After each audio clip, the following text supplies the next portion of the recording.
గురు బ్రహ్మ గురుర్విష్ణు గురుర్దేవో మహేశ్వర గురు సాక్షాత్ పరబ్రహ్మ తస్మై శ్రీ గురవే నమః. నక్షత్రే కృపాపాత్రం దైవజ్ఞేషు ధ్రువోపమం నక్షత్ర సిద్ధాంతప్రదం రాఘవాచార్యం అహం భజే రాఘవార్యం అహం భజే రాఘవార్యం అహం భజే. ఉత్తమ ద్రేకాణ నక్షత్ర దిగ్బలం కాలాంశ జీవాదేహ త్రిగుణాత్మకం భిన్నపాద ప్రతిబింబ సూత్రకర్తారం మీనాద్వయనాడీ సిద్ధాంత ఫలిత నిర్దేశికాచార్యం శ్రీ రాఘవాచార్య చరణౌ శరణం సతతం ప్రపద్యే. Very good. ప్రార్థన మనము ముగించుకున్నాము.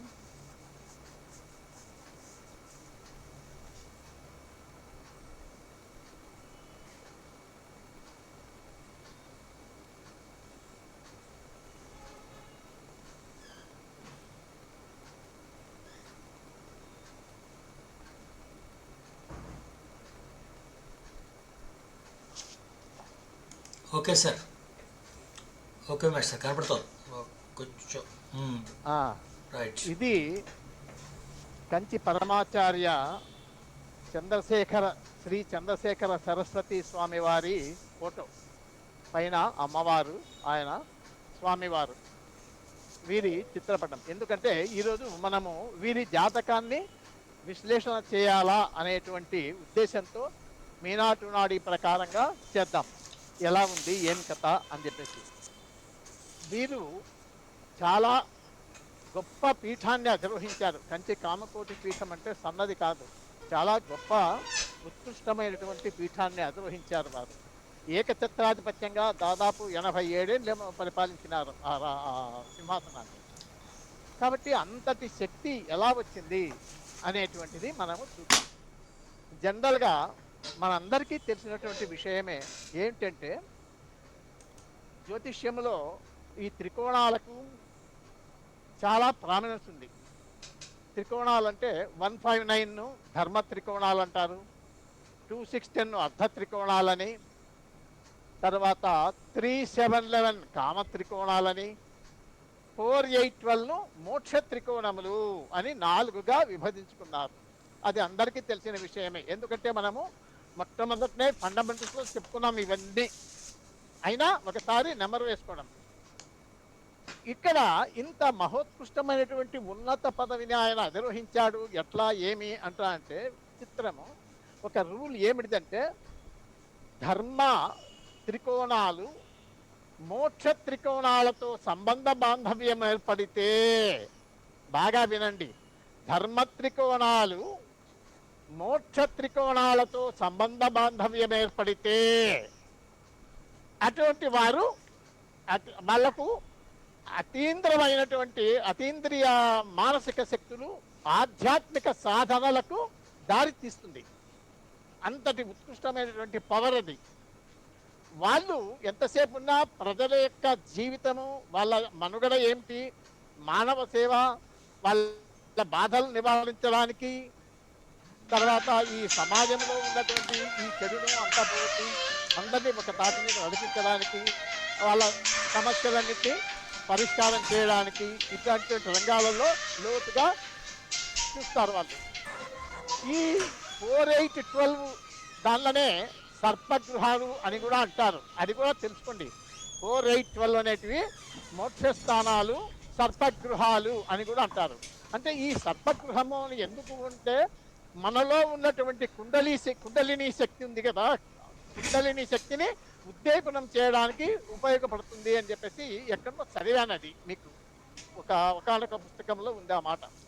సరే, మళ్ళా ఇప్పుడు ఇంతటి పరమోత్కృష్టమైనటువంటి వ్యక్తి యొక్క జాతకాన్ని పరిశీలించడానికి మనము ఏమేం భావాలు చూడాలా, ఏ భావాలు చూడాలి, ఏ గ్రహాలు చూడాలి అనేది బేసిక్స్ తెలుసుకుందాం. ఇప్పుడు మనం ఏమన్నాము, అయ్యా ధర్మ త్రికోణాలైనటువంటివి 159లు 4/8/12తో సంబంధ బాంధవ్యాలు ఏర్పడితే అయిపోతుంది అని అన్నాం. బాగుంది. అప్పటికేమి 159 3 4/8/12 మూతానం కదా, దాన్ని కూడా విశ్లేషణ చేయాల్సినటువంటి బాధ్యత మనది. కాబట్టి మొత్తము 7 గృహాలను పరిశీలించాలి. తరువాత గ్రహాలలో ఏమి అంటే, మీరు రవి వెగడు ఎందుకు? ఆత్మకారకుడు. చంద్రుడు మనోకారకుడు. గురువు జీవకారకుడు. శని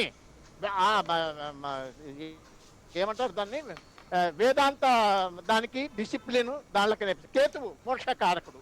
ఈ 5 ప్లానెట్స్ను మనము విశ్లేషించాలి. అంటే ఏమి? 159 4/8/12 10th హౌస్, అవి హౌసెస్. ఏ హౌసెస్ అంటే 1 5 9 4 8 12 10 గ్రహాలలో రవి చంద్ర గురు శని కేతు. ఈ రకంగా మనము వాళ్ళ గురించి జస్ట్ బ్రీఫ్గా తెలుసుకుందాం. ఎందుకంటే ఫండమెంటల్స్ బేసిక్స్ అవి ఏం పని చేస్తాయి ఏం లేనిది మనకేం అర్థం కాదు. కాబట్టి ఇక్కడ భావాలు, మొదటిది 1 అంటే అసెండెంట్ లగ్నము. లగ్నం ఏం తెలుపుతుంది? మామూలుగా మనకు సెల్ఫ్, జాతకుని యొక్క స్వభావాన్ని, జాతకుని యొక్క వ్యక్తిత్వాన్ని, జాతకుని యొక్క దేహ దారుఢ్యము, ముఖ వర్చస్సు, తర్వాత అతని నడవడిక ఒక రకంగా అవన్నీ చెప్తుంది. తర్వాత ఆత్మబలము. ఇక్కడ అవి జనరల్గా ఇక్కడ ఇటువంటి విషయం మాట్లాడేటప్పుడు మనము ఆత్మబలం కూడా అవసరం. వ్యక్తిత్వము, వాళ్ళ వ్యక్తిత్వం చాలా పవిత్రంగా ఉంటుంది. తర్వాత ఈ లగ్నం పైన కానీ లగ్నాధిపతి పైన కానీ శుభగ్రహాల యొక్క దృష్టి లేదా కలయిక కానీ, లగ్నం మీద కానీ లగ్నాధిపతి పైన కానీ శుభగ్రహాల దృష్టి లేదా కలయిక ఉంటే గనక ఆ వ్యక్తి సాత్విక గుణాన్ని కలిగి ఉంటాడు. కొంచెం బాగా గుర్తుపెట్టుకోండి, ఇది మంచి పాయింట్. ఎవరి జాతకం విశ్లేషణ చేసినా పనికొస్తుంది. లగ్నంపై కానీ లగ్నాధిపతి పైన కానీ శుభగ్రహాల దృష్టి లేదా కలయిక, ముఖ్యంగా గురువుది, అత్యంత ముఖ్యంగా గురువుది. ఎందుకు? ఈయన పీఠాధిపతి అయినాడు కాబట్టి గురువుది దృష్టి లేదా కలయిక కానీ ఉండాలి లగ్నం మీద, లగ్నానికి సంబంధం.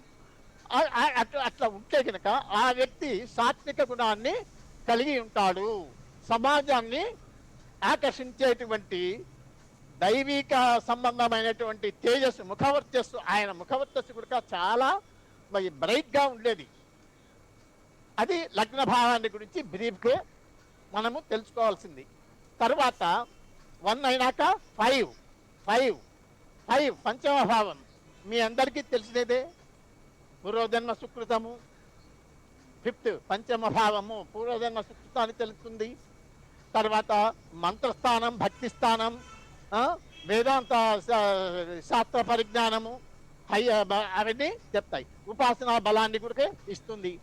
మంత్రసిద్ధి కూడా ఇదే ఇచ్చేది. ఎందుకు? మనము ఏ టాపిక్ మాట్లాడుతున్నామో దానికి సంబంధించిన కారకత్వాలను నెమరు వేసుకోవాలా. పంచమం గర్భస్థానం పిల్లలను పుట్టిస్తుంది అంటే ఇక్కడ చెప్తే నవ్వుతారు. సార్ నువ్వు చెప్పేటువంటిది వేదాంతి, ఆయన పెద్ద స్వామీజీ, ఆయనకు నువ్వేంది అవి చెప్తున్నావని. అట్లా కాదు, ఇక్కడ ఏం అవసరమో అవే మాట్లాడాలి మనం.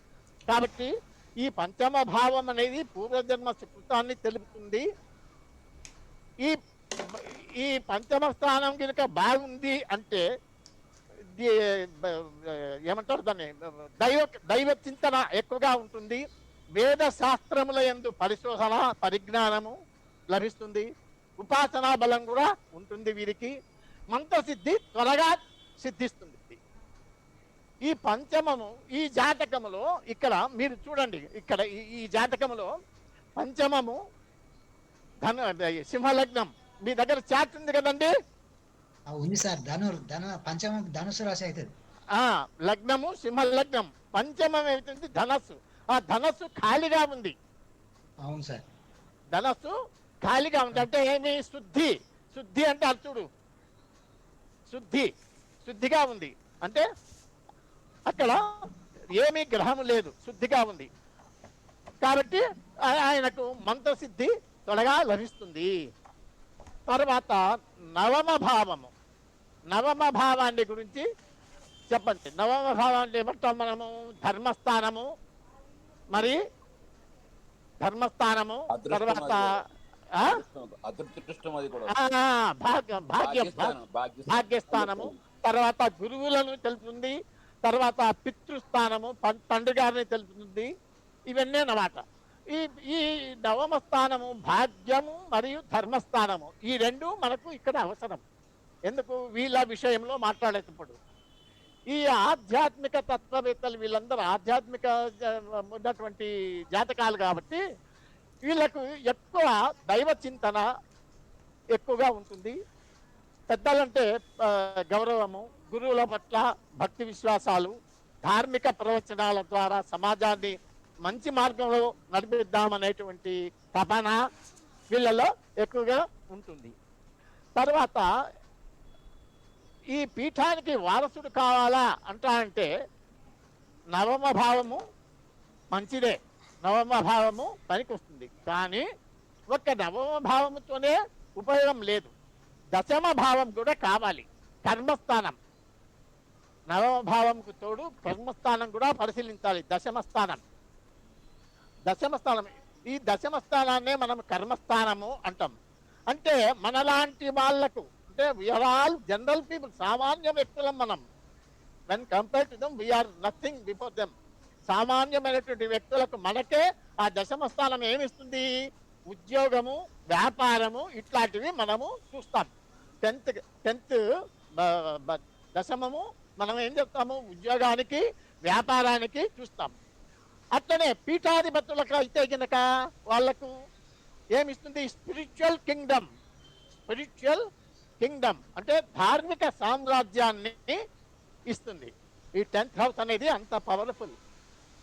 మనలాంటి వాళ్లకు ఉద్యోగమా, వ్యాపారమా, దేంట్లో రాణిస్తారు సార్ అని చూడాలంటే 10th సబ్లాడును 6 సిగ్నిఫై చేస్తే కనుక ఉద్యోగం పోతాడు, 7th అయితే వ్యాపారం చేసుకుంటాడు నాయన అని చెప్తాం మనం. కానీ ఇక్కడ వీళ్ళ విషయంలో అట్లా కాదు. వీళ్ళకి కింగ్డమ్, ధార్మిక సామ్రాజ్యాన్నే వీళ్ళకు వస్తుంది, కరతలామలకం అవుతుంది ధార్మిక సామ్రాజ్యం. కాబట్టి ఈ 10th హౌస్ అనేది నేమ్ అండ్ ఫేమ్, సమాజంలో అత్యున్నత గౌరవము, ఈ పీఠ నిర్వహణ సామర్థ్యం కూడా ఇస్తుంది. వీళ్ళు యజ్ఞయాగాదులు చేస్తారు. ఎందుకు చేస్తారు? వాళ్ళ స్వార్థం కోసం కాదు, లోక కళ్యాణార్థమై అప్పుడప్పుడు యజ్ఞయాగాదులు ఇటువంటి కర్మలను కూడా చేస్తుంటారు. దశమ స్థానము బలంగా ఉన్నట్లయితే వాళ్ళు ఈ లోకం మొదలుపెట్టిపోయినా కూడా, అంటే వారి తదనంతరము కూడా వారి కీర్తి దశ దిశలా వ్యాపిస్తుంది, అంటే విశ్వవిఖ్యాతిని చెందుతారు. చూడండి, మీరు ఆలోచించండి. ఈ స్వామీజీ ఎప్పుడో చనిపోయినాడు, ఎన్నో ఏండ్లు అయ్యింది అప్పటికి చనిపోయి. ఎప్పుడంటే ఈయన 92 స్వామివారు కాదు చెప్తాం అది 94 జనవరి 8, 94 జనవరి 8న వీరు స్వర్గస్థులైన, అంటే సమాధి చెందారు. మళ్ళా ఆనాటి నుంచి నేటి వరకు కూడా ఈయన చరిత్రను కథలుగా గొప్పలుగా చెప్పుకుంటూ ఉన్నాం, మనం వింటున్నాం. అంతటి మహిమాన్వితుడు. అంటే వారి యొక్క పేరు ప్రఖ్యాతులు ఇప్పుడు కూడా మనం వింటున్నాం. మన తరాలు, మన నెక్స్ట్ జనరేషన్ కూడా వింటారు. అది దశమ భావం అంటే ఏమి? నేమ్ అండ్ ఫేమ్, పేరు ప్రఖ్యాతులను ఇచ్చేటువంటి భావము. తర్వాత 1, 5, 9 అయిపోయా, 10 అయిపోయా. ఇంకా 4, 8, 12 మిగిలినాయి. 4 చతుర్థ భావం.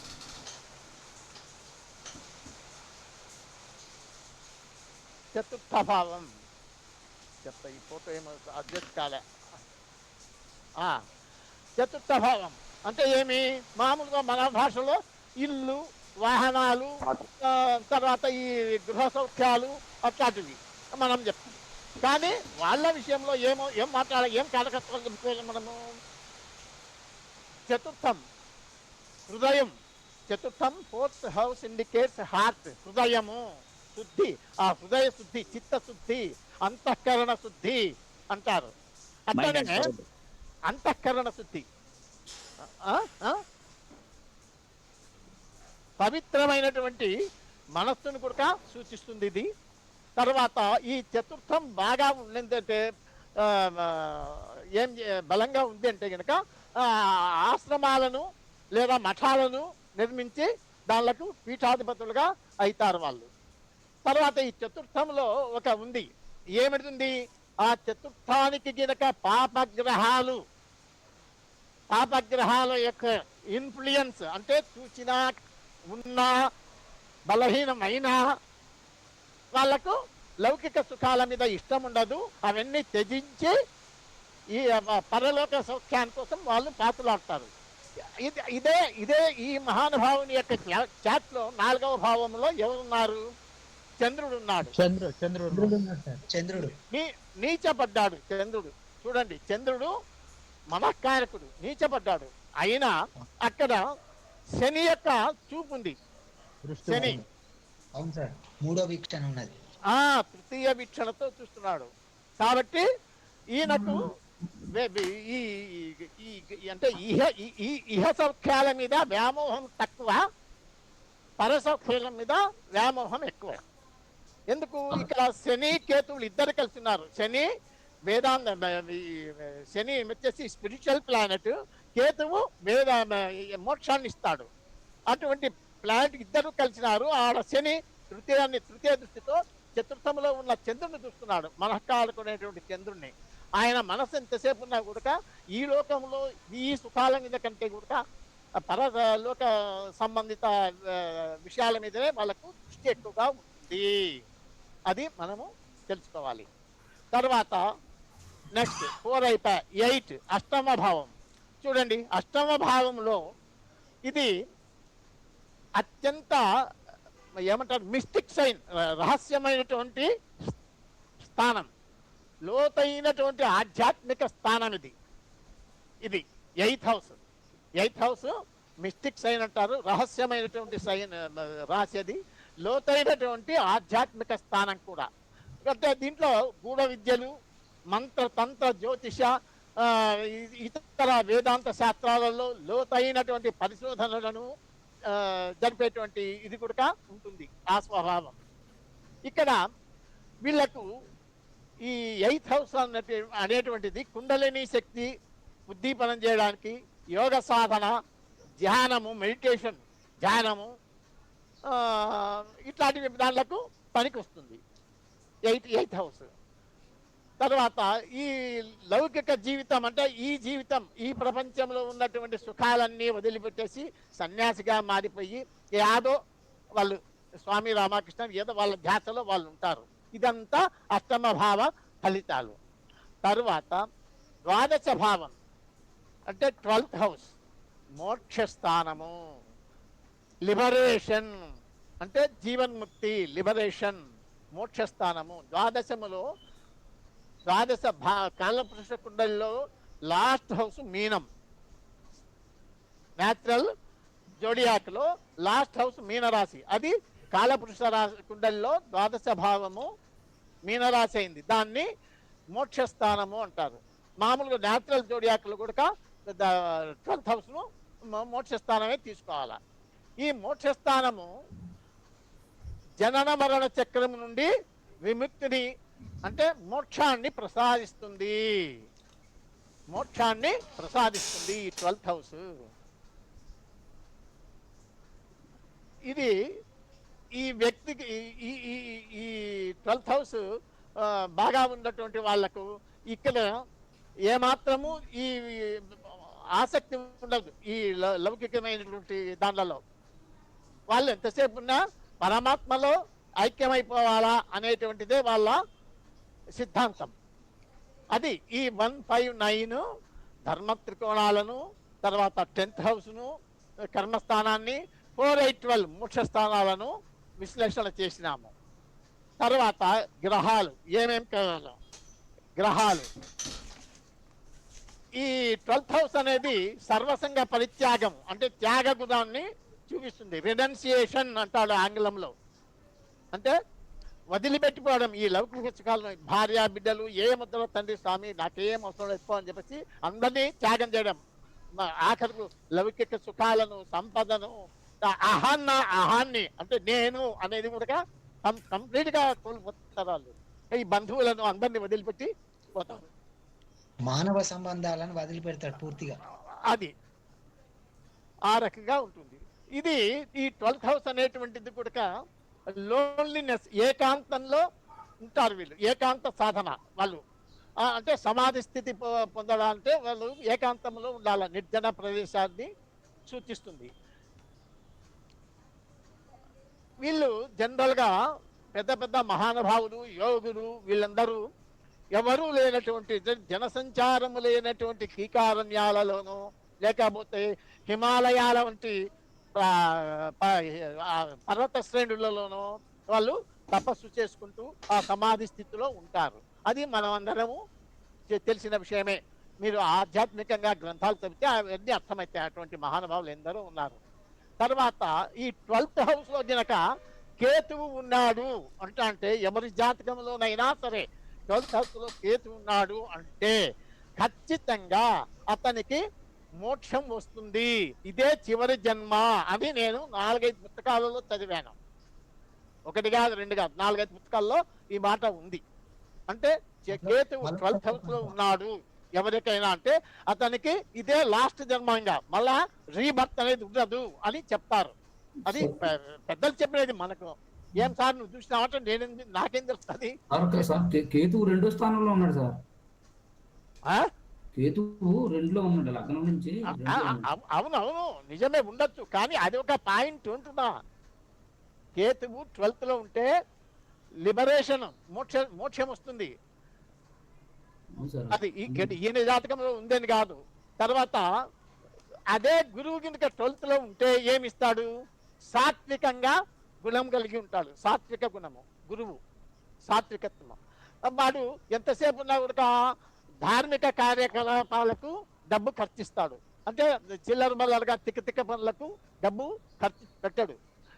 ఏమేమిటికి, ఇప్పుడు అన్నదానము ఏదో ఇస్తాడు, ఒక దేవాలయం నిర్మించాలా డబ్బు ఇస్తాడు, ఒక పాఠశాల పెడుతున్నాం సార్ కట్టిస్తున్నాం బిల్డింగ్ ఆగిపోయింది పైన రూఫ్ ఒకటి మిగిలింది అంటే పట్టణాన్ని తీసుకుపోయి ఇస్తారు. అట్లా అంటే గురువు 12th లో ఉన్నటువంటి వాళ్ళు అటువంటి సత్కార్యాలను చేస్తారు.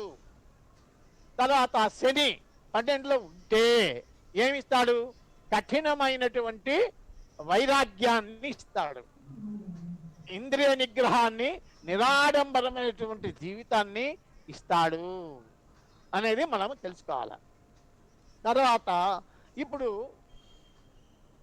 9వ స్థానము ధర్మస్థానము, 10వ స్థానము మామూలుగా మనకు కర్మస్థానం. తర్వాత 12th అనేది అహంభావాన్ని అంటే నేను అనేటువంటి భావనను తొలగిస్తుంది. అది తొలగించి మోక్షానికి తీసుకెళ్తుంది 12th హౌస్. అది ఇవి. తర్వాత ఇంకా గ్రహాల గురించి తెలుసుకుందాం. గ్రహాలు ఇందాకనే చెప్పినాం ఏమేంటివి, రవి చంద్ర బృహస్పతి అంటే గురువు, రవి చంద్ర గురు, కేతువు చంద్రుడు, 5 గ్రహాలు.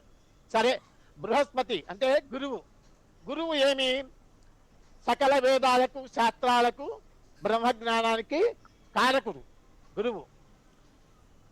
ఆ గురువు గినక జాతకంలో కేంద్ర స్థానాలలో కానీ త్రికోణ స్థానాలలో కానీ ఉంటే ఏమంటారు, అది ఒక యోగం, హంసయోగము అంటారు.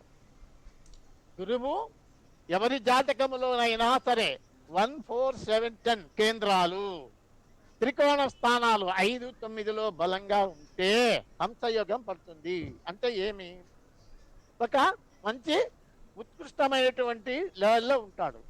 ఇక్కడ ప్రస్తుతము మన స్వామివారి జాతకములో గురువు దశమములో ఉన్నాడు, దశమ స్థానములో ఉన్నాడు. అందుచేత ఈయన జగద్గురువుగా చెప్పింది అయినాడు అని చెప్పడానికి మనమేమి సంకోచపడాల్సిన పని లేదు. అది తర్వాత కేతు మోక్షకారకుడు. కేతువు అనేటువంటి వాడు మోక్షకారకుడు.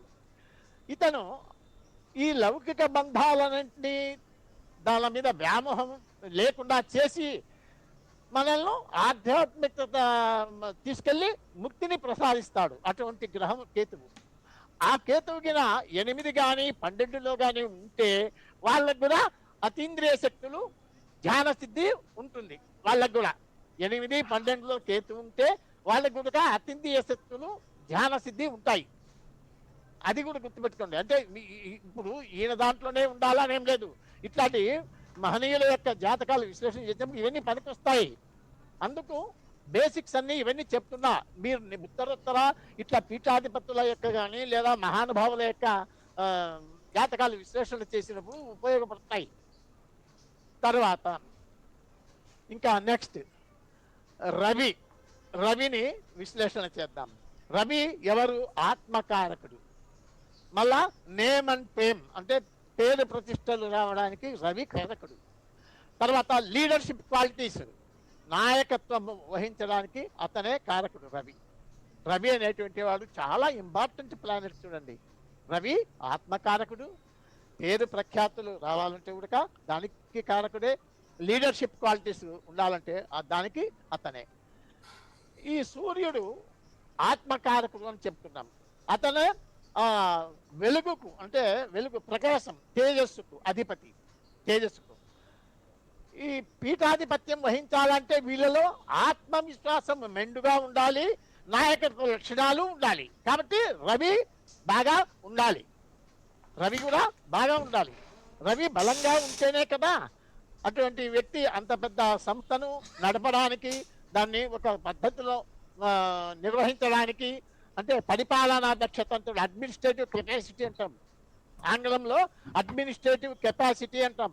అంటే పరిపాలనా దక్షతను ఇస్తాడు వాడు రవి అనేటువంటి ప్లానెట్. ఇంకా శని అనేదేమి రెనౌన్సియేషన్ ప్లానెట్ అన్నామంటే అంటే ఏమి? సర్వము త్యజించడం, త్యాగం. నాకు వద్దు, ఈ పెళ్ళామద్దు, పిల్లలది ఈ సౌఖ్యం వద్దు, ఈ డబ్బొద్దు, దశకం వద్దు, అలా ఏమొద్దబ్బా సాల్ప, ఏదో ఆ దేవుని మీద ధ్యాస సాల్ప అనేటువంటి ధ్యాస.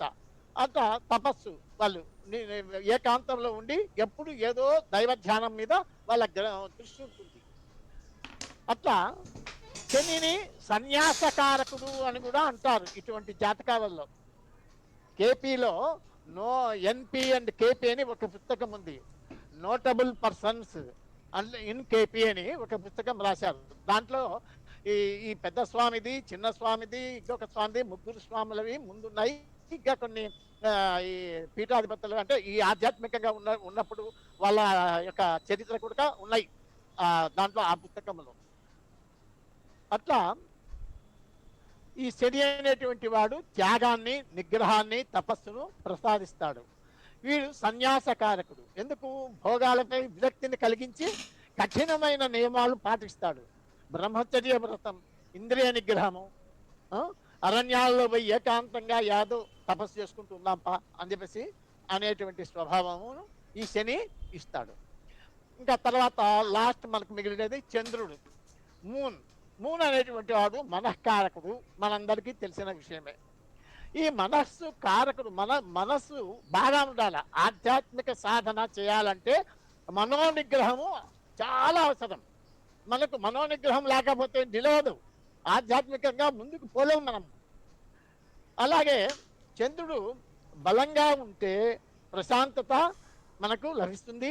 అట్లనే ఏమంటారు దాన్ని, కాన్సన్ట్రేషన్ ఆఫ్ మైండ్ అంటారు. అంటే ఏకాగ్రత కూడా మనకు లభిస్తుంది. తర్వాత చంద్రుని మీదగిన శని యొక్క కానీ కేతువు యొక్క కానీ ప్రభావం ఉంది అంటే ఈ లౌకిక సుఖాల మీద విరక్తి కలిగి వాళ్ళు ఆధ్యాత్మికంగా వెళ్ళిపోతారు. అట్లనే ఇక్కడ మన స్వామివారి జాతకములో శని కేతువులు ద్వితీయములో ఉండి చతుర్థములో ఉన్నటువంటి చంద్రుడిని చూస్తున్నాడు. ఆ చంద్రుడు కూడా అనురాధ నక్షత్రంలో ఉన్నాడు. అనురాధ శని యొక్క స్టార్. మూన్ అనేటువంటి వాడు మనకారకుడైనటువంటి చంద్రుడు శని యొక్క స్టార్లో ఉండి శని చేత చూడబడుతున్నాడు. అవును సార్. అందుకు ఈయనకు ఇవన్నీ మీద వైరాగ్యం, చ ఇవన్నీ ముద్దబ్బా మనం నో అనే ఈ ధ్యాసనే ఉండదు వాళ్ళకు, ఇవన్నీ అట్లా వెళ్ళిపోతారు. ఇంకా కొందరు జాతకంలో గురుకేతువులు కూడా కలయిక ఉంటుంది. అటువంటి వారికి కూడా కొంచెము ఇదే దృష్టి ఉంటుంది, అంటే ఆధ్యాత్మికంగా వెళ్ళిపోదాము అనేటువంటి ఇది కూడా ఉంటుంది.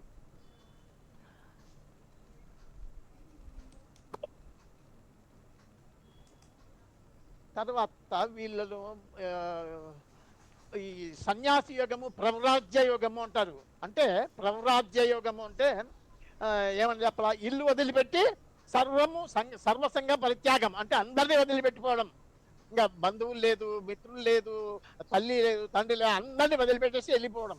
అది ప్రవ్రాజ్య యోగము లేదా సన్యాస యోగము, పరివ్రాజక యోగము అని అంటారు.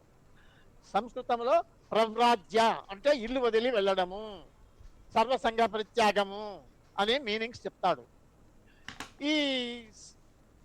ఈ జాతకములో ఇప్పుడు ఇటువంటి శక్తివంతమైనటువంటి యోగం అంటే ఈ సన్యాస యోగము, ఇల్లు వదిలిపెట్టిపోయేటువంటి యోగము ఏర్పడాలంటే కొన్ని నియమాలు చెప్పినాడు, కొన్ని రూల్స్ ఉన్నాయి. అంటే ఎటువంటి వ్యక్తి సన్యాసాన్ని స్వీకరిస్తాడు అనేటువంటిది మీరు చూడండి. ఒకటి నంబర్ 1 పాయింట్ ఏమి, ఎవరి జాతకంలోనైనా సరే 4 or more ప్లానెట్స్, 4 కానీ అంతకు మించి కానీ గ్రహాలు ఒక రాశిలో కలిసి ఉంటే అది సన్యాస యోగమే. అది కూడా ఒకవేళ శని కలిసిన అంటే చాలా కఠినంగా ఉంటుంది నియమాలు. ఎవరి జాతకంలోనైనా సరే ఒక భావంలో ముఖ్యంగా 4 గ్రహాలు కానీ లేదా అంతకంటే ఎక్కువ గ్రహాలు కానీ ఉంటే అది సన్యాసి యోగం. అది అయితే ముఖ్యంగా బలంగా మనం చూడాల్సింది preference should be given to 1st house, 9th house, 10th house, 12th house. గుర్తుపెట్టుకోండి. 1 జాతకుడు, 9 నవమం భాగ్యస్థానం, ధర్మస్థానం, కర్మస్థానం, 10 కర్మస్థానం, 10 12 మోక్షస్థానం. దీంట్లో కనుక ఉంది అంటే ఖచ్చితంగా సన్యాసము స్వీకరిస్తారు. ఇది ఒక రూలు. అది ఎట్లా, ఆ 4-5 గ్రహాలు కలిసి దాంట్లో బలమైనటువంటి గ్రహము ఉంటుంది చూడు, అప్పుడు స్వీకారం ఆ పద్ధతిలో వెళ్ళిపోతారు వాళ్ళు. తర్వాత రెండోది శని యొక్క రోల్, అంటే ఇంపార్టెన్స్ ఆఫ్ సాటర్న్ ఎక్కువగా ఉంటుంది. ఇట్లా దాన్ని ఏమంటారు, ఇల్లు వదిలిపెట్టిపోయేటువంటి యోగం ప్రవ్రాజ్య యోగం అంటేనే అది ప్రవ్రాజ్య యోగము. అంటే శని యొక్క సంబంధము ఖచ్చితంగా ఉండాలి. తర్వాత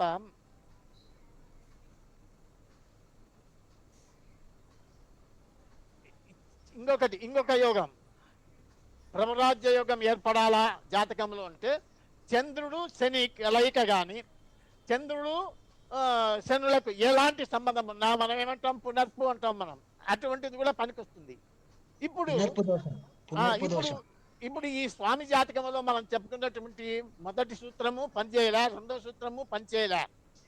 మొదటి సూత్రం ఏమి, ఒక రాశిలో 4 లేక 5 గ్రహాలు ఉండాలా అన్నం లేదు, ఎత్తిపే. రెండో సూత్రం ఏమి, శని ప్రామినెన్స్ ఉండాలా, శని యొక్క ప్రామినెన్స్ ఉండాలా, ఉంది. శని యొక్క ప్రామినెన్స్ ఉంది. ఎట్లా ఉంది ఇక్కడ, శని చంద్రుడిని చూస్తున్నాడు, శని చంద్రుల సంబంధం ఏర్పడింది. చంద్రుడు శని యొక్క స్టార్లో ఉన్నాడు, ఉండి ఆ శని చేతనే చూడబడుతున్నాడు. ఆ శని కూడా కేతువుతో కలిసి ఉన్నాడు. అది అందుకు ఈ రూల్ ఇక్కడ వర్తించింది. ఈ జాతకంలో శని చంద్రుడి చూస్తున్నాడు, ఎట్లా with 3rd aspect. Shani 3rd ఆస్పెక్ట్తో చూస్తున్నాడు. అందుకే ఈయనకు అతి చిన్నతనంలోనే 13వ ఏటనే ఈయన మానసిక వైరాగ్యాన్ని పొంది ఆ సైడ్ వెళ్ళిపోయినాడు. ఆయన 13వ ఏటనే దీనికి వచ్చినాడు, ఈ పీఠానికి. ఆయన తన 13వ సంవత్సరంలో ఈ పీఠానికి వచ్చాడు. అంటే అతి చిన్నతనంలో. ఎందుకు వచ్చినాడు అంటే ఇది బలమైన కారణం. తర్వాత సార్ బాగానే ఉంది, పీఠాధిపతికి సన్యాసికి ఏం మీరు ఇద్దరిని కలుపుతున్నారు అంటే తేడా ఉంది. There is lot of difference. సన్యాసి వేరు, పీఠాధిపతి వేరు. సన్యాసి అంటే కేవలము ఇంకా అడవుల్లో ఏకాంతంగా ఎవరు కాలటదు, ఏదో ఘోరమైనటువంటి తపస్సు చేసుకుంటూ ఉంటారు వాళ్ళు సన్యాసులు. కానీ అదే సన్యాసి గినక ఒక పీఠాన్ని అధిరోహించినాడంటే బాధ్యతలు ఎక్కువైపోతాయి. అంటే ఆ పీఠాన్ని నిర్వహించేటువంటి శక్తి సామర్థ్యాలు కావాలి. అంటే అప్పటికి రవి గురువు ఇంకా కొంచెం వాక్చాతుర్యం ఉండాలి కదా, బుద్ధుడు ఇట్లాంటి ఇన్ఫ్లుయెన్స్ ఉండాలి. అందుకే ఇక్కడ మన స్వామివారి జాతకంలో 10th house లో రవి బుధ గురువులు కలిసి ఉన్నారు చూడండి. రవి బుధ గురువులు. రవి నాయకత్వాన్ని ఇచ్చేటువంటి ప్లానెట్, నేమన్ ప్రేమ ఇచ్చేటువంటి ప్లానెట్. బుధుడు వాక్కును ప్రసాదిస్తాడు. గురువు అడ్మినిస్ట్రేటివ్ కెపాసిటీ, అన్ని శాస్త్రాలు తెలిసినటువంటి వాడు, అన్ని క్వాలిఫికేషన్స్ అట్లా. తర్వాత ఇంకొకటి ఏంటంటే మీనాటులో ఒక రూల్ ఉంది, అది ఏ పుస్తకంలో చదివానో నాకు గుర్తులేదు, కానీ మీరు వెతకండి దొరుకుతుంది. కేతువు ఏ గ్రహ నక్షత్రంలో ఉంటే ఆ గ్రహ కారకత్వాలను ఆధ్యాత్మిక మార్గంగా తిప్పుతాట. ఇప్పుడు కేతువు ఈయన జాతకంలో ఎక్కడున్నాడు?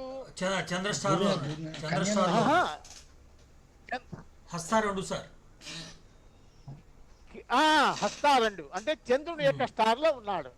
అంటే మనఃకారకుడైనటువంటి చంద్రుని స్టార్ లో కేతువు ఉన్నాడు. కాబట్టి ఈయనకు ఏముంటాయి, దాన్ని ఏమంటారబ్బా, మంచి పదం చూడు ఇంగ్లీష్ లో, సైకిక్ పవర్, మానసిక అంతర్దృష్టి అంటారు చూడు. మానసిక అంతర్దృష్టి, దాన్ని ఇంగ్లీష్ లో సైకిక్ పవర్స్ అంటారు. PSYCHIC powers. ఇంట్యూషన్ కూడా వస్తుంది కదా సార్? ఇంట్యూషన్ అన్ని ఒకటి ఉంటే అన్ని చెప్పుకుంటూ పోవచ్చు. మనకు దేవుని దయ వల్ల స్ఫురణకు రావాలి, ఒక్కొక్కసారి రావు. అందుకు మనం ఆ ఫీల్డ్లో ఉంటే అన్ని టక వస్తాయి. ఈ జాతకంలో కేతువు చంద్ర నక్షత్రంలో ఉన్నాడు కాబట్టి వీరికి అంతర్దృష్టి, మానసిక అంతర్దృష్టి అత్యధికంగా ఉంటుంది.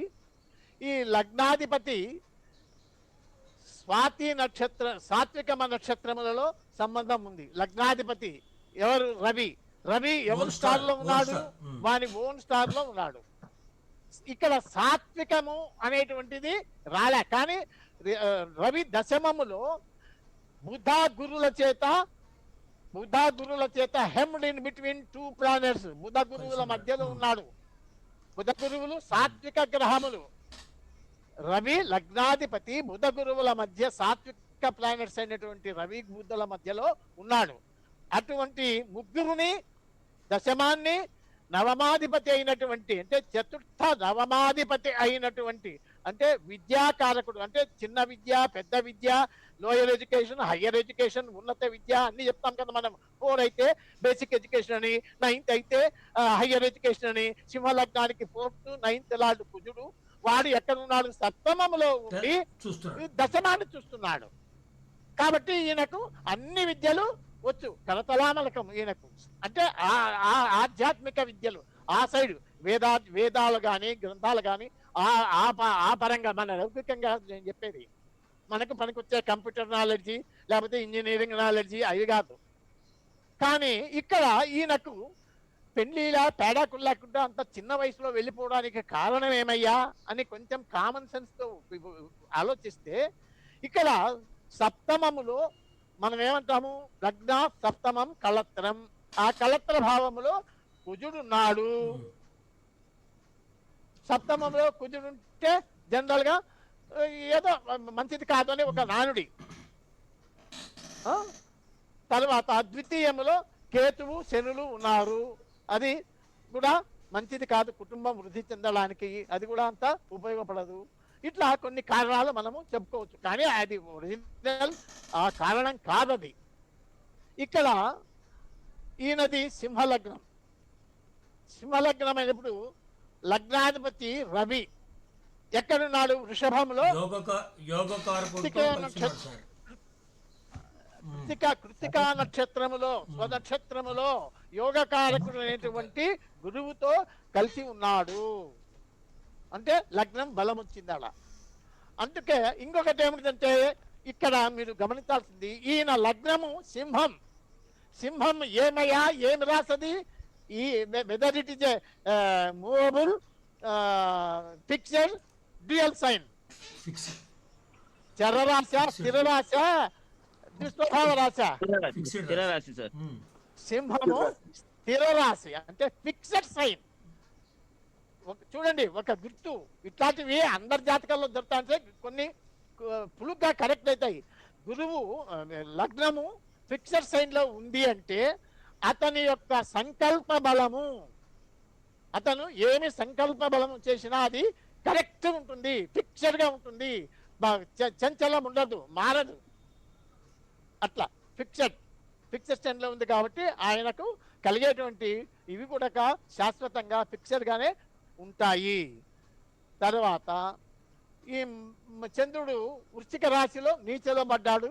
అయితే శని నక్షత్రం అయినటువంటి అనురాధలో ఉండి శనికేతువుల యొక్క సంబంధము పొందడం చేత ఇతనికి లౌకిక సౌఖ్యాలపై వైరాగ్యం కలగడానికి ఇది ఒక కారణము, ముఖ్య కారణము. అట్ట కాదు, ముఖ్య కారణము. కేతు శని కలయిక మోక్షాన్ని, ఆధ్యాత్మికతను తెలుపుతుంది. ఇక్కడ చంద్రుడిని కూడా పరస్పరం సన్ చూస్తాడు, జూపిటర్ చూస్తాడు, మెర్క్యూరీ కూడా చూస్తాడు సార్. ఆపోజిట్ 7th ఆస్పెక్ట్ తోటి చంద్రుడు వాళ్ళని ఈ 3 ప్లానెట్స్ ఇక్కడ మెర్క్యూరీ, సన్, జూపిటర్. అవునండి, చూస్తాడు. అది రిఫ్లెక్షన్ థియరీ అవుతుంది. చూడండి, రిఫ్లెక్షన్ థియరీ అంటే మీకు చెప్పలేదు, రాలేదు. మార్స్ ఆస్పెక్టింగ్ 10th హౌస్ లో మార్స్ ఆస్పెక్టింగ్ ప్లానెట్ అవుతుంది. రిఫ్లెక్షన్ ప్లానెట్స్ ఏవి? Mercury, sun, Jupiter. మళ్ళా అది మూన్ చూస్తాయి. మూన్ అంటే ఏమి? ఇట్లా అన్నిటికీ సంబంధం వస్తుంది. రిఫ్లెక్షన్ థియరీ దండిగా ఉంది అది. ఇక్కడ ఈ రిఫ్లెక్షన్ థియరీ చంద్రుడు కూడా ఎవరు? 4వ అధిపతి, 12th లో 4లో ఉండి 12th అధిపతి వాడు. అంటే ద్వాదశాధిపత్యము వచ్చినటువంటి చంద్రుడు 4వ స్థానములో ఉండి వీళ్ళని చూస్తున్నాడు, దశమాన్ని. అంటే ఏమి? 4, 8, 12 వచ్చిన చూడు మొత్తం. ఇడ 4, 8, 4, 12 చంద్రుడి ద్వారా వచ్చా. ఆ చంద్రుడు గురువుని చూస్తున్నాడు. గురువు 8th లార్డ్. 4, 8, 12 కనెక్షన్ వచ్చేది. అట్లా అన్ని వస్తాయి. మీరు ఓపికగా చూడండి, అన్నిటికీ చూపించచ్చు. Okay sir. తర్వాత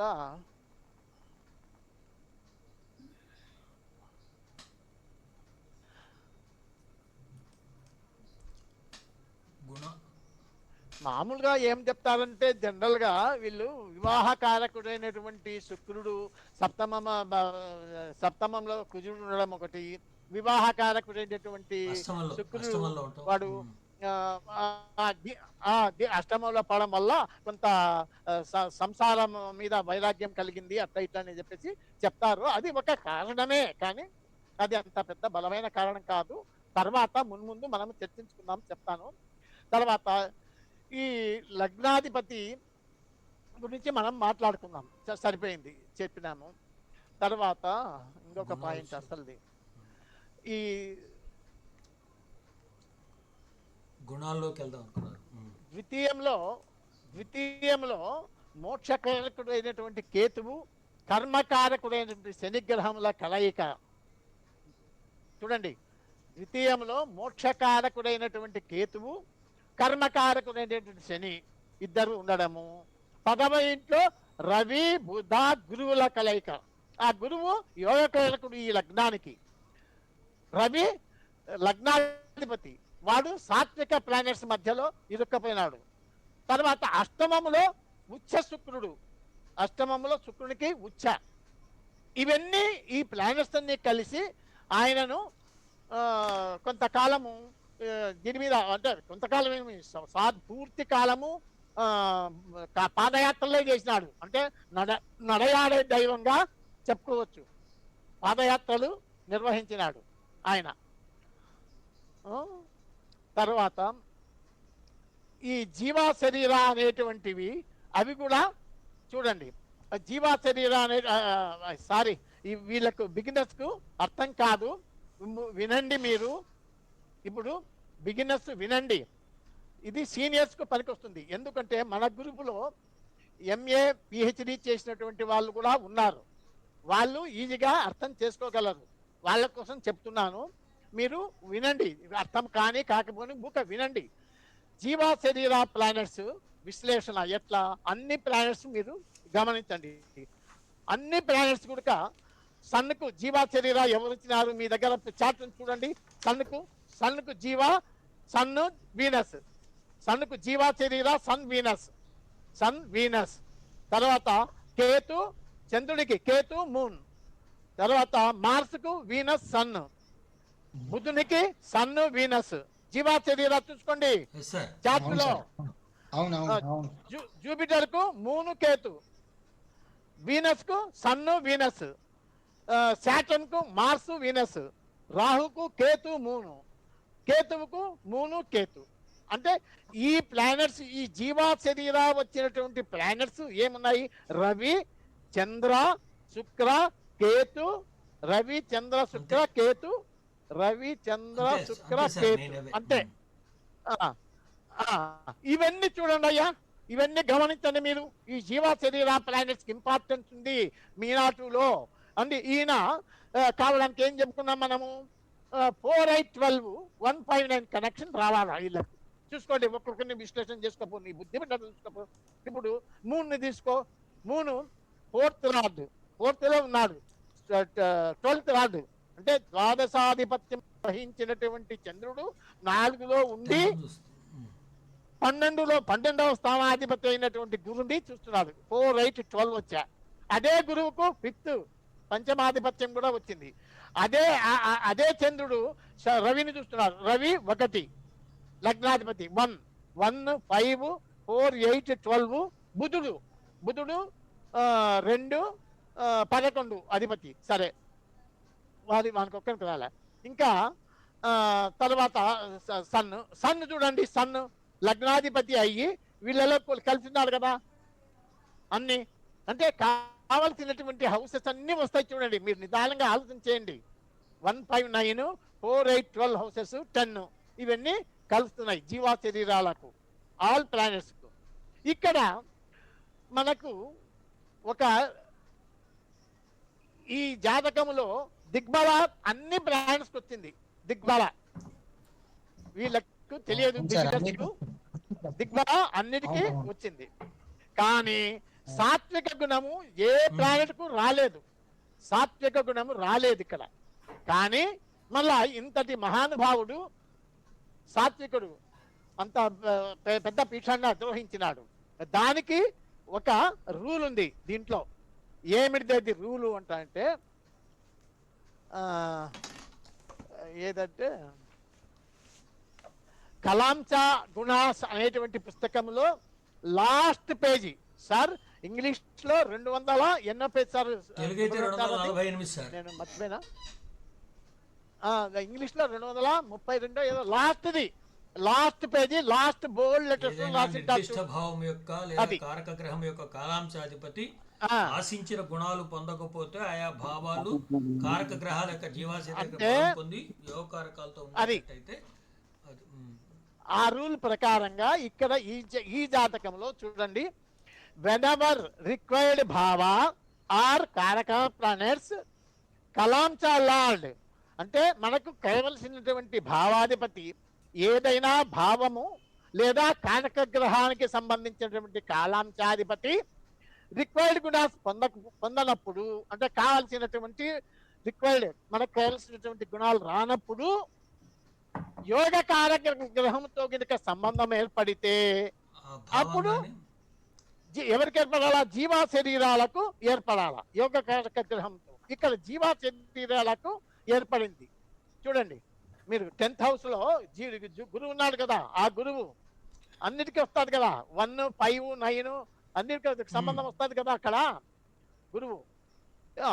అది ఆ రూల్ ప్రకారంగా ఇక్కడ గుణాలు రాకపోయినప్పటికీ సాత్విక గుణాలు ఏవీ లేవు ఈ 9 ప్లానెట్స్. మీరు ఇప్పుడు ఒక పట్టిక తీసుకోమన్నాం కదా, సాయంత్రం ఈరోజు పెట్టా కదా, దాంట్లో ఆ పట్టికలో సీరియల్ నంబర్ 1 నుంచి 10 వరకు ఉన్నాయి చూడు.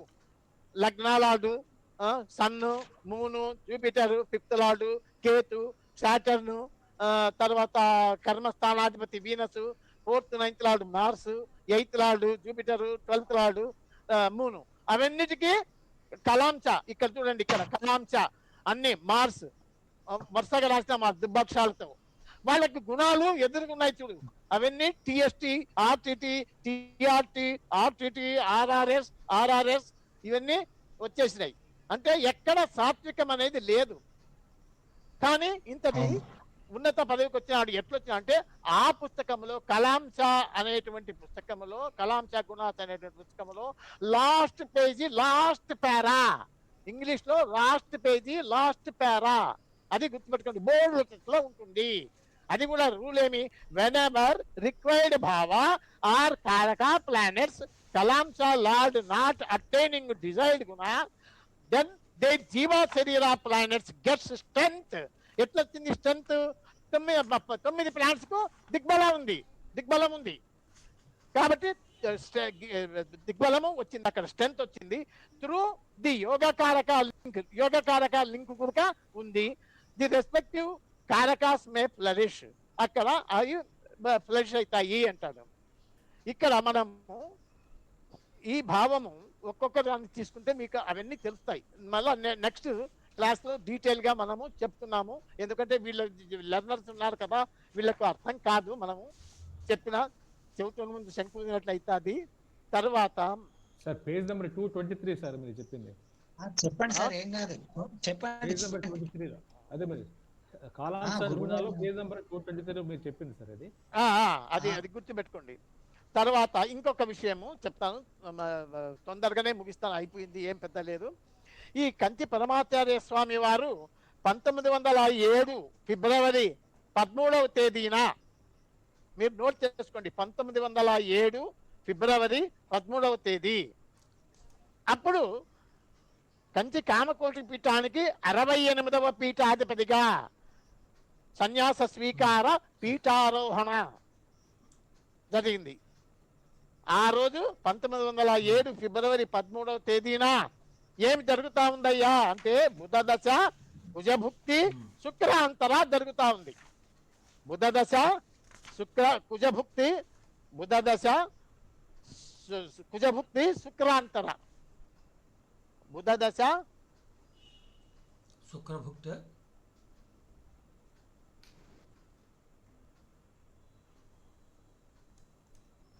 బుధదశ శుక్రభుక్త మాస్టారు.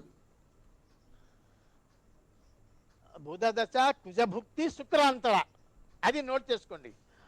అక్కడ జస్ట్ తొందరగా అయిపోతుంది. బుధ దశ విశ్లేషణ ఎట్లా, బుధుడు ఎక్కడున్నాడు? వృషభ రాశిలో గురువు సూర్యునితో కలిసి 10వ ఇంట ఉన్నాడు. అదేమి 10వ ఇల్లు కీర్తి ప్రతిష్టలకు నెలవైనటువంటిది.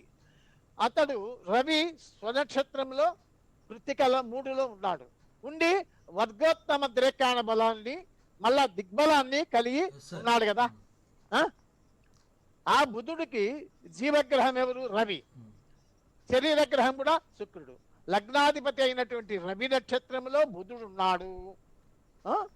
బుధుడు ఉండి వర్గోత్తమ బలాన్ని పొందడం వల్ల బుధ దశ రాగానే చిన్న వయసులోనే ఆయన లగ్నాధిపతి యొక్క పూర్ణ తేజస్సు, అధికారము ఇవన్నీ ఉండడం చేత పీఠాధిపత్యాన్ని అధిరోహించినాడు అని చెప్పేసి చెప్పవచ్చు. దశ అట్లా. కుజభుక్తి, కుజుడు భాగ్యాధిపతి అయ్యి దశమములో ఉన్నటువంటి గ్రహాలన్నిటినీ చూస్తున్నాడు. అంటే భాగ్య రాజ్యాధిపతి సంబంధం వచ్చింది కుజుడికి. భాగ్య రాజ్యాధిపతి సంబంధం అంటే దశమములో ఉన్నటువంటి గ్రహాలను నవమాధిపతి అయినటువంటి కుజుడు చూస్తున్నాడు. చూస్తాడు. ద్వితీయంలోని శనికేతువులను కూడా చూస్తాడు. ఉమ్. ద్వితీయం ఏమి? వాక్కు. అందుకు ఆ నవమాధిపతి కదా, భాగ్యకారకుడు, వాడు మంది చూస్తున్నాడు దాన్ని. ఇక్కడ ధర్మకర్మాధిపతుల సంబంధం కూడా ఏర్పడింది కుజుడి ద్వారా. కుజుడు తామసిక గ్రహము అయినా తామసిక గ్రహ నక్షత్రమైనటువంటి శతభిషలో ఉండి టిఎస్టి గుణాన్ని పొందినాడు. కుజునికి టిఎస్టి గుణం వచ్చింది చూడండి, అదొక్కటి పర్వాల. ఎందుకు? తామసికనే లాద్లి తామసిక వచ్చింది, సజాతే కదా, తామసిక అది అట్లా. తర్వాత శుక్రాంతరంలో శుక్రుడు రాహుతో కూడి యోగకారక క్షేత్రంలో అయినటువంటి మీనరాశిలో ఉన్నాడు. గురువేమో యోగకారక ప్లానెట్ అంటే ఎందుకు? 5th ధనస్సుకు మీనానికి గురువే అధిపతి, వాడు యోగకారకుడైనాడు. యోగకారకుడయ్యి రవి బుధులతో ఉన్నాడు అక్కడ. ఇక్కడ ఏమి? శుక్రుడు ఉచ్చలో ఉండి యోగకారక క్షేత్రం అది మీనం. అక్కడ అంటే యోగకారక సంబంధం ఎట్లో ఒకట్లా వచ్చింది ఆడ, యోగకారక సంబంధం. కాబట్టి ఆ శుక్రాంతరంలో వచ్చింది అని చెప్పేసి మనము చెప్పుకోవచ్చు. తర్వాత ఇంకొకటి ఏంటంటే, ఇది కూడా మామూలుగా ఆమె ఆ బుక్కులు మీ దగ్గర లేవు, సరే దాని భావం చెప్తాను. ఏదేని భావము లేదా కారక గ్రహము, ఇప్పుడు ఒక భావము లేదా కారకత్వము, కారక గ్రహము సాత్విక గ్రహాల మధ్య ఉన్నప్పుడు ఆ కారకత్వాలు వృద్ధి చెందుతాయి, ఆ కారకత్వాలు వృద్ధిస్తాయి. ఇక్కడ మనకు 10th భావములో ఎవరు? రవి ఉన్నాడు, లగ్నాధిపతి, వాడు దశమంలో ఉన్నాడు. ఆ రవి ఎవరు? ఏ కారకుడు వాడు? రాజసకం. నేమ్ అండ్ ఫేమ్, కీర్తి ప్రతిష్టలకు కారకుడు. అటువంటి కారకుడైనటువంటి గ్రహము దశమములో ఉంది. ఇది సాత్విక గ్రహాల మధ్య ఉంది, బుధ గురువుల మధ్య, హెమ్డ్ ఇన్ బిట్వీన్ 2 సాత్విక ప్లానెట్స్. అట్లా ఉన్నప్పుడు ఏం చెప్తున్నాడు? ఏదైనా భావము లేదా కారక గ్రహము సాత్విక గ్రహాల మధ్య ఉన్నప్పుడు ఆ కారకత్వాలు మరియు ఆ భావానికి సంబంధించిన ఫలితాలు విశేషంగా వృద్ధి చెందుతాయి అని చెప్పేసి ఒక సూత్రం ఉంది మీనాట్లో. ఎట్లా? ఈ జాతకంలో ఎవరు? సన్ ఎవరు? ఆత్మకారకుడు, లగ్నాధిపతి, పేరు ప్రతిష్టలు, పవర్, అధికారం, ఆధిపత్యం, అడ్మినిస్ట్రేషన్, ఆధిపత్యం, అన్ని ఇవన్నీ సూర్యునికి వస్తాయి.